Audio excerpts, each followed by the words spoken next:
Hey guys, and welcome back to this channel. In this video, I'll be showing you guys how you can cook the egg rice bowl in Heartopia.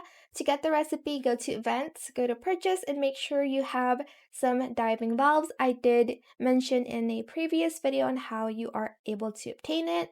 So let's purchase it. Learn, don't forget to press that. Go to just the normal cooking stove.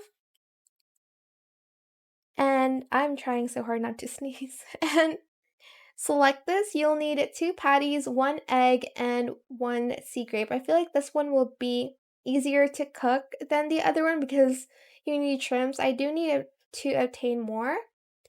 So let's see how easy it is to cook this dish.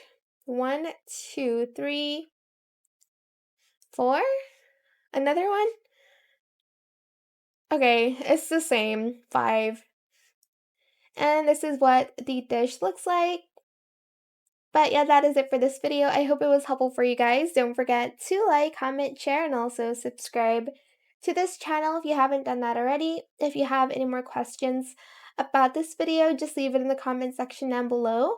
I will try my best to answer them all for you guys. And if you found this video helpful, please click the thanks button as well.